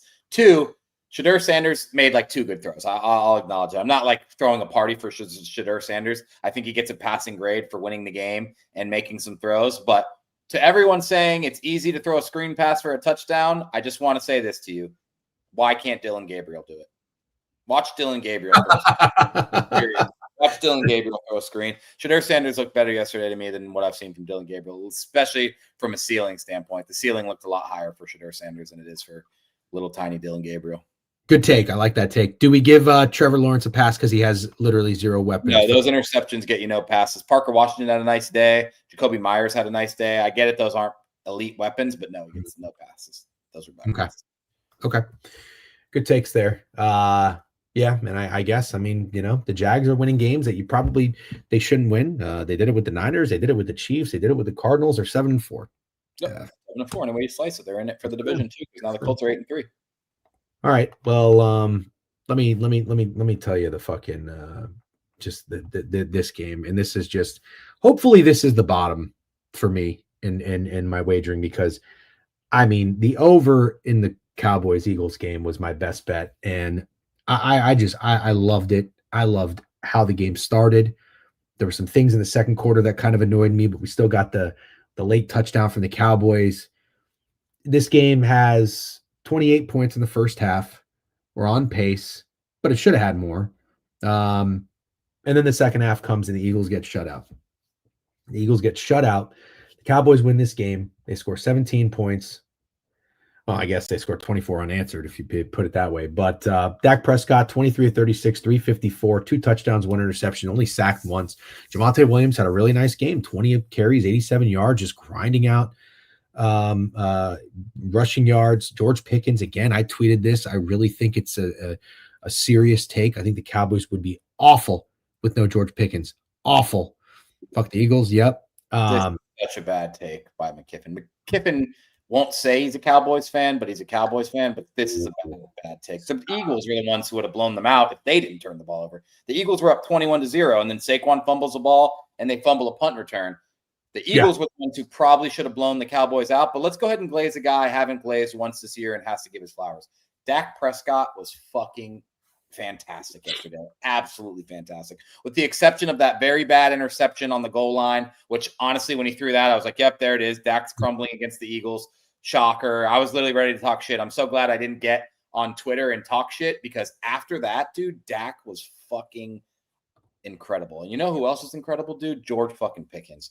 Thank God that guy got a real quarterback finally. Thank God he doesn't have whoever the fuck is in Pittsburgh throwing him the ball, because George Pickens is fucking so fun to watch. He's so fucking good. I don't really know what's wrong with CeeDee Lamb. I know 4 for 75 isn't technically a bad game, but I think it is on 11 targets. And he dropped that touchdown. And yeah, George Pickens, Dak Prescott thing has been pretty fucking sick all year, especially when CeeDee Lamb hasn't been. CeeDee Lamb's been below average, I'll say it. A really gritty, impressive win. I don't agree. Cowboys would have blown them out without turnovers. The turnovers pretty much equaled out perfectly, and the Cowboys won. You got a bad beat on that over. That was a bad beat. I don't know what else to say. That game should have went over, dude. Absolutely should. Brandon Aubrey missed a 51-yard field goal. The Eagles kicker. Yep, Eagles kicker missed a field goal. It's a bad beat. That beat, not every loss is a bad beat. I know the guys on Owner's Box give me shit because they're like, oh, DJ never thinks anything's a bad beat. No, there are bad beats. I've had plenty of losses that were tough or close, and they're not necessarily bad beats. This was a bad beat. Is Pickens the first wide receiver to be a diva and kind of just be right about it? I don't even know if it's a funny question. It's actually a pretty good question. It is. Was he even a diva, or was he just kind of a head case? Yeah, I don't know. He was doing a lot. He was doing a lot for sure. I think George Pickens might actually just be insane. I think so too. I think he's like, I think George Pickens is actually fucked in the head. Yeah. I think that I think, look, like good on the Cowboys. The only thing I didn't understand Dallas doing, and I kind of started warming up to Rico Dowdle, was like, why would they let this guy go? He seemed like a fun football player. They signed Javonte Williams. This guy's running with a chip on his shoulder. I liked how they addressed the offensive line. Remember in the draft, everybody was like, oh, they should take the Texas wide receiver, Matthew Golden. I love that they didn't do that. And they're trading for a guy like Quinnen Williams. They're actually, it might be too little too late, but addressing the interior. And they've had a good offensive line for years, but replenishing that. Not giving up on Dak, getting him a weapon. It's in a weird way. Like, I'm not a Cowboys fan by any means, but it's like, it's kind of good to see it play out. And you know what Dak did? You said Dak was great.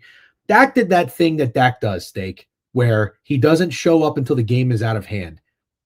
The Cowboys didn't really show up until they were already in a hole.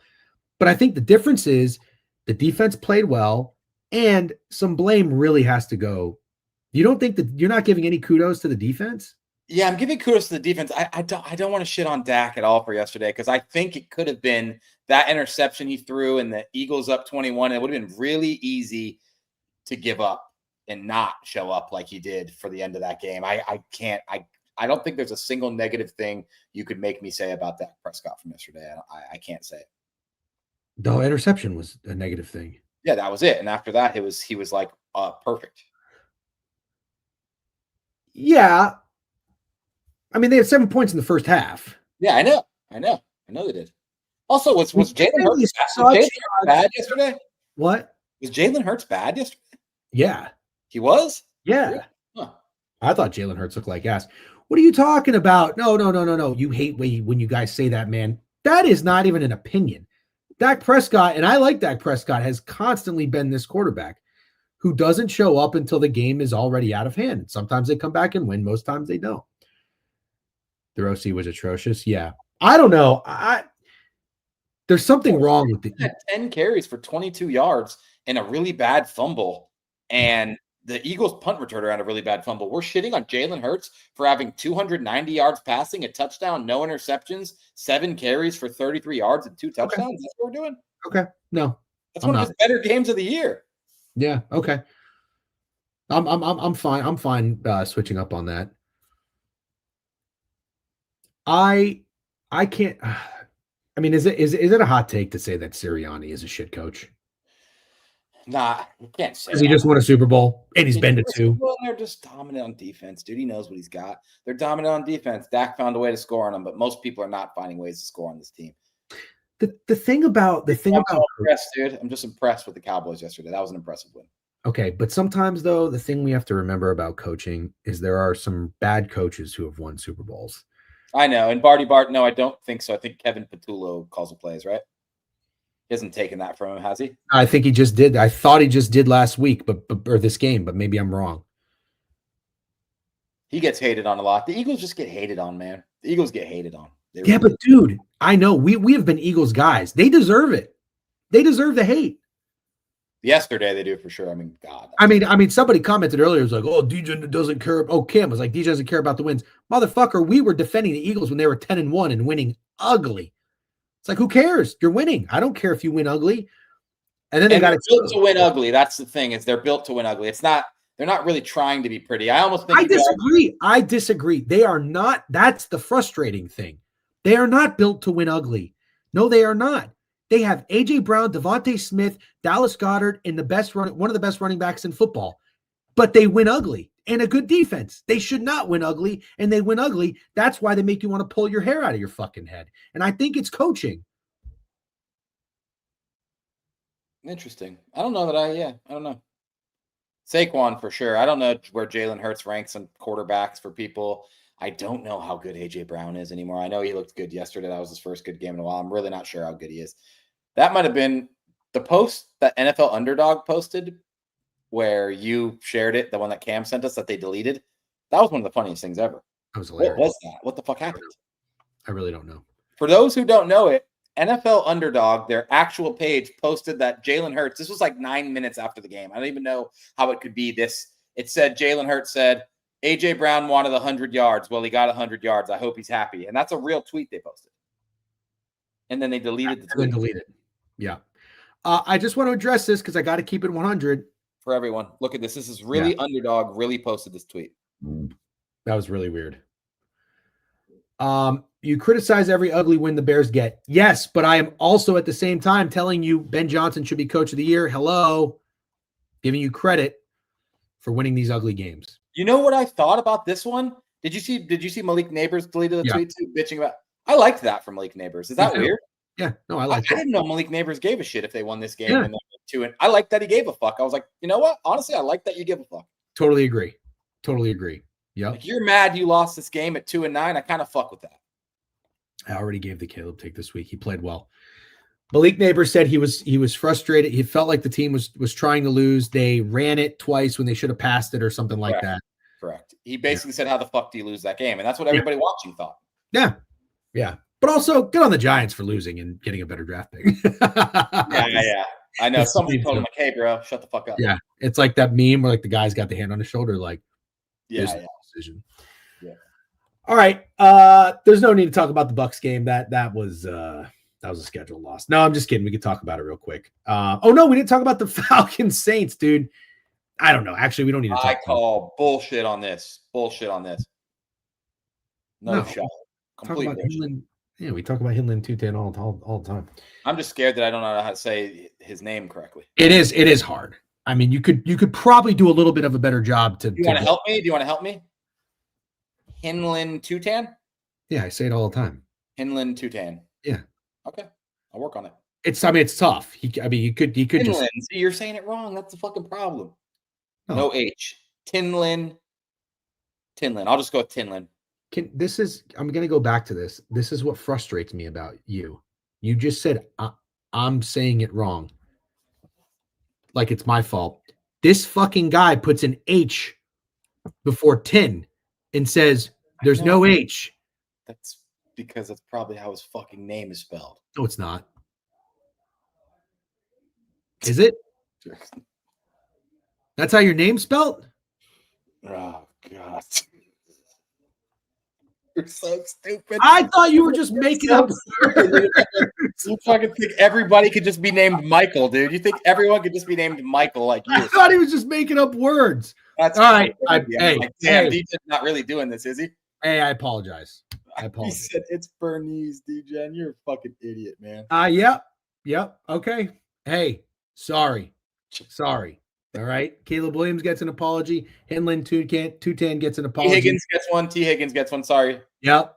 We got to do a lot of backtracking today. God, that was crazy. Go Okay.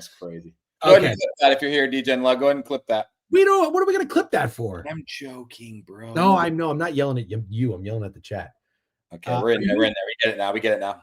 Are you going to give your man Kirk O'Chains his love? Oh, yeah. Let's talk about Kirk O'Chains. This is such a game Kirk O'Chains comes in. I mean, look at him. He's fired up. He's going to the sideline as the Falcons go 4-7 and they beat Tyler Shook on the road. Kirk Cousins was fired up.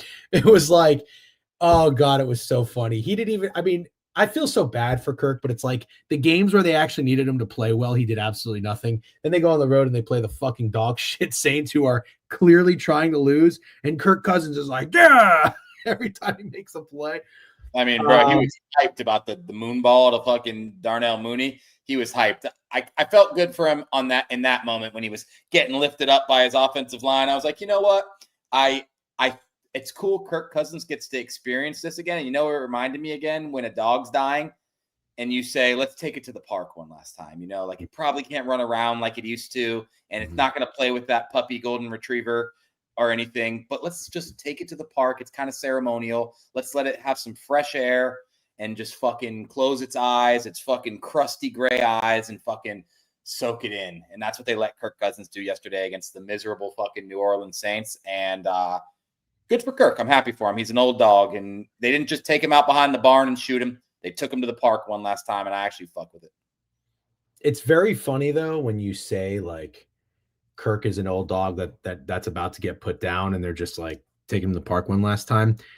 It's also hearing that and then realizing they just paid him like $100 million. Absolutely crazy. Like he wasn't an old dog. I mean, I'll never understand that. You got to tell the whole story when you say how crazy it is. Then they drafted a guy who has suffered a season-ending injury about 5 years in a row with the 9th overall pick. There's no way around it. The Falcons are the R word. That organization is the R word. 100% the R word. It's the most R-worded fucking organization in the whole league. You guys can tell me it's the Jets, it's the Raiders. I don't care. It's actually the Atlanta Falcons. They are R-worded. I hate the Falcons so much, I almost just want you to say it. Yeah, I'm not going to say it, but we all know it's true. We all know. They are fucking. They are. They are. Yep. Okay. Yeah, they said, you know what the Falcons say? They say, let's have Raheem Morris be the coach. Let's sign Kirk Cousins to $180 million with $100 million guaranteed. Let's draft fragile-ass Michael Penix, and then let's get a generational talent in Bijan Robinson. And you know what we're going to do? We're going to give him 14 carries and Tyler Algier 12. Fucking idiots. Stupid fucking idiots. Oh, my God, that actually happened. It happens all the fucking time. You see Tyler Algier out there, and you're like, holy fuck, this fucking team, dude. I cannot believe it. He also had a catch. Bijan had like a jump. I don't even know what you call it. Bijan had a play in the game yesterday where like Tyler Algier couldn't do that in his dreams. Like Tyler Algier couldn't dream about doing that move that Bijan did yesterday. Couldn't even fathom it. It's not real. His body doesn't work like that. Yeah, they're just such a stupid team. Yes, and a lot of that is aggression and anger about betting them to win the division. Yes, correct. Yeah, of course. Okay, Black Darwin 314 with a new follow. What's up? How you doing? Welcome to the stream. All right, guys, that's it for the recap. So, we're really not going to recap the Bucks? Oh yeah. I'm sorry, I forgot. You want me to do it for you, buddy? You want me to do it for you? Yeah, they're bad. They're not good. Emeka Egbuka can't be your wide receiver number one. Baker Mayfield looks like a pumpkin. We need Bucky Irving back. We need Tristan Wirfs healthy. I don't know what happens when all that happens, but the Bucks are bad. And the Bills' loss was bad, and it's fine because it's the Bills and everyone let it be a pass. But with how bad the Bills are playing against everyone else, that loss was horrible. And that's why this loss isn't surprising, because the fucking LA Rams are absolutely fucking dialed. Look like the best team in football on both sides of the ball. Matt Stafford's absolutely fucking incredible. But the Bucks are bad, and that sucks. And I Joey Dumps has been putting it in my ear all week, but the Panthers pull off this upset against the 49ers tonight. I think you got to be a little nervous, personally. Yeah. Well, I just want to make it clear when we talk about teams or players being bad, everybody's very quick to pull up the injury card. Every team is injured. Every team plays hurt, have guys hurt and banged up. So I just want to be clear when we're talking about the Lions problems being due to the injuries in the offensive line. You did say it. They're bad, but they're also injured. They're very injured. Not having Bucky or Irving is huge. But again, it doesn't matter. They were going to lose to the Rams in LA after playing in Buffalo. They just were. They were never going to win this game. Were they going to cover? I don't know. Maybe. I didn't have the balls to bet the Rams. The Rams look amazing. The defense is a real problem. The Patriots loss, I think, out of all these, the last 4 losses have been Lions, at Detroit, at Buffalo, at LA. Very difficult games. Doesn't surprise me at all the Bucs were going to lose them. They were underdogs by near a touchdown in every single one of them. The game that really bothers me is the Patriots game, because that was a run defense breakdown, which you really don't see often from a Todd Bowles team. The passing defense is a nightmare, but letting that happen really, really sucks. And Baker still wasn't great, but what are we seeing out there, man? Talk about not having weapons. Somebody said Trevor Lawrence doesn't have any weapon. I love Igbuka, but he's a rookie receiver. Bro, Cade Otton is terrible. Cade Otton is doo-doo. He's terrible. He's not a real tight end. He had a nice flash in the pan moment. I don't know what he's doing in Tampa. He probably made a name for himself. He's going out there. He's having fun, fucking doing whatever he wants, living the life, but he is not a real fucking tight end. He is awful. Rashad White is not very good. Sean Tucker's doing the best he can. But after that, what is it? Cam and Tez Johnson? Give me a break. Sterling Shepard? Come on. Yeah, it's not a very good team right now. And it's fine. I'm totally fine acknowledging that schedule is difficult. It is brutal. But the thing I can't get past is that the Lions, Bills, and Rams game, they lost 102-48. So they're not competitive. And that's the problem, is it's not a competitive football team. They beat the Saints, big whoop. And I guess they were kind of competitive against the Patriots. But the Patriots, that's probably, you could argue, the Bucs in Tampa are the Patriots' stiffest competition of the year. So, yeah, I guess let's talk about it. We got Cardinals at home. Got to win that one. Saints at home. Falcons at home. Wow, what a schedule. Holy shit balls. Never mind on them losing the division. Buccaneers. Yeah, well, I would hope. Do it. Cardinals, Saints, Falcons, all at home. Then at the Panthers. Then at the Dolphins. Then at home against the Panthers. Holy fuck balls with that schedule. Well, I just want to make sure we keep this 100 with the holy fuck balls with that schedule. Do you realize what they just played? Absolutely 100%. You're 100%. Hardest stretch. Bills, Rams, Patriots, Saints, Lions, Seahawks, Niners, Eagles. Brutal fucking schedule. Awful. There's not a lot of good teams in the NFL. The Bucs played every single one of them in 7 of the last 8 games. Eagles, Seahawks, Niners, Lions, Patriots, Bills, Rams. Don't get hard in that. It don't. Bridgewater. I don't know what Teddy Bridgewater is doing out there. Bridgewater's washed. Why is he a backup? He's a fucking high school football coach. I don't even understand. That's how bad Kyle Trask is. That's the fucking problem. Well, I do want to say, as much as I criticize the Vikings and fucking Kevin O'Connell for not having a serious quarterback room with a team that can win, I'm really pissed off with the Bucs not getting a real backup quarterback. Kyle Trask, clearly you don't have any faith in him, and you just signed Teddy Bridgewater off the street. He was like coaching high school football. Come on. Baker is injury prone and Baker gets hurt all the time. This was bullshit. How weird of a story is it to get in trouble coaching high school football because you were giving the players money for stuff and then go back to being an NFL quarterback? It's so weird, man. It's so weird. I love Jason Light. I think he's one of the better fucking GMs in the NFL, but this was such a stupid thing to do. But yeah, look, the Rams right now are out of this world too. I mean, out of this fucking world. Matt Stafford is playing unbelievable football. Unbelievable. I can't even believe he had 10 completions. You know what occurred to me yesterday, and I'm stupid for not thinking of this, but obviously Matt Stafford doesn't have an MVP award, but did he win the Super Bowl MVP that year that they won the Super Bowl? He did, right? I don't know. It's going to be so insane when this guy ends up winning an MVP, a Super Bowl MVP in a Super Bowl, and just goes down as like maybe one of the most. Oh, he didn't win the Super Bowl MVP. Okay, no, Cup won. Yeah. Cup got it. Well, never mind. Hovey, Sean McVay has been doing this. He did it against the Jags in London, which I pointed out, or wherever the fuck that game was. Sean McVay has a look. He has a look. He's always had a look, but like he's got a real look. He's out for blood. And Stafford's out for blood. And this is why he's such a great coach. Why can't he win Coach of the Year? Well, he can't win Coach of the Year because he's probably going to get MVP. He should. Sean McVay should win Coach of the Year. He has got this Rams team out for blood every single game. It's unbelievable. He's awesome. And you know what I think when you say he's got that look, you know what I think he sees? What? An NFC where every team has a weakness. Every team in the NFC has a weakness. I think Sean McVay genuinely believes that he can get through the NFC this year. Yeah. They're awesome. They really are. All right. Tonight's game, Steak. You said it. Should I be worried about the Panthers winning the division? Short answer, no. Okay. After looking at your schedule, I agree with you. Not shitting on it. It's deserved after a hard schedule, but after looking at what you have upcoming, you're going to win the division. Okay. Here are the picket splits. A lot of people think these Niners are going to win, but everybody's pretty split on the total and the spread. Makes sense to me. I'll tell you what I think this is. Wow, Rico Dowdle's minus 130 to score. He probably does. Brian Robinson Jr., remember we were talking about him? He at one point was 10-12 to 1 to score. Now he's down to 5 to 1. He's been fine in the end zone. I like him. Don't mind Pearsall at all. I've talked about this. I've used it in my reasoning and my capping for betting on the Niners. It's as simple as this, ladies and gentlemen. Here are the past results. The Niners are a zigzag team. Lose, win, lose, win, lose, win, lose, win. And yes, that also lines up with the spread as well.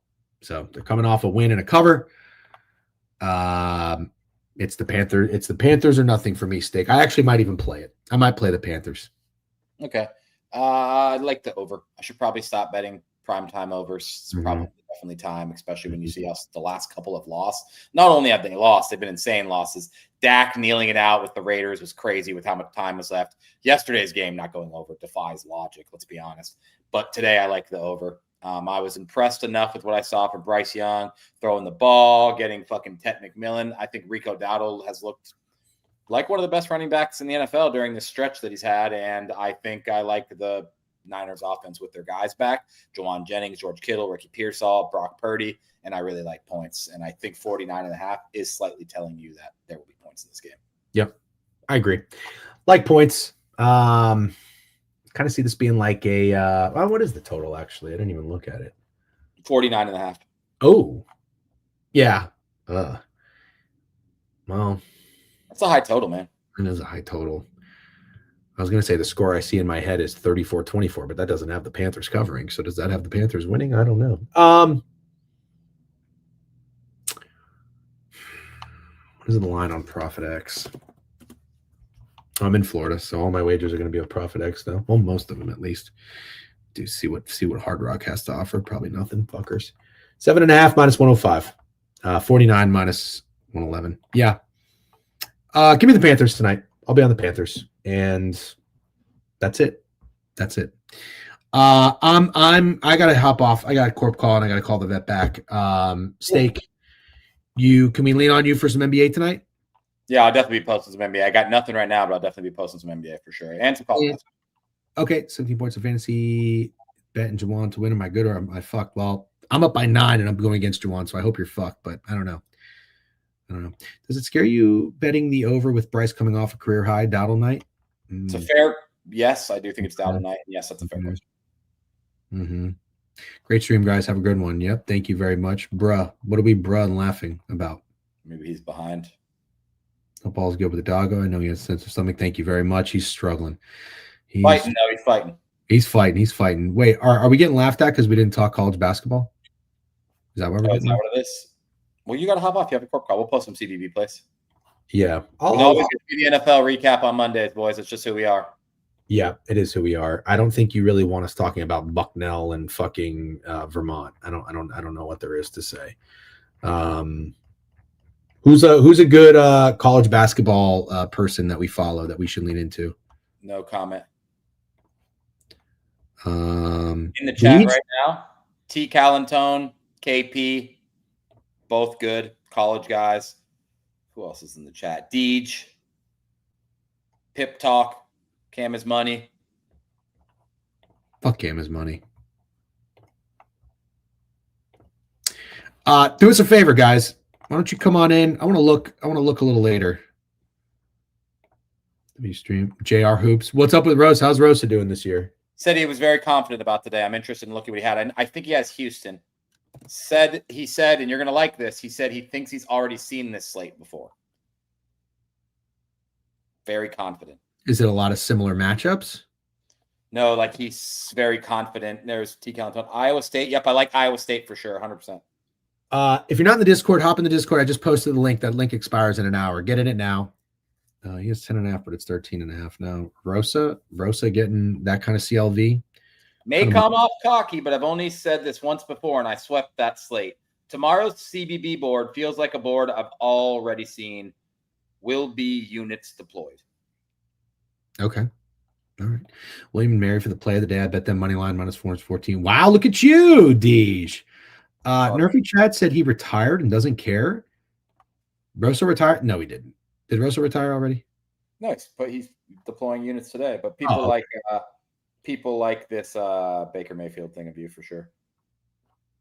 Oh, that's great. Doing well. Is it? Yeah. Do you want me to retweet it? Yeah, of course. Absolutely. I want everybody to retweet it. All right, boys. Bet you fucking do. All right, guys. Thanks for hanging out. As always, I got to get this changed somehow. But again, this is us. This is us telling you all. No, wait.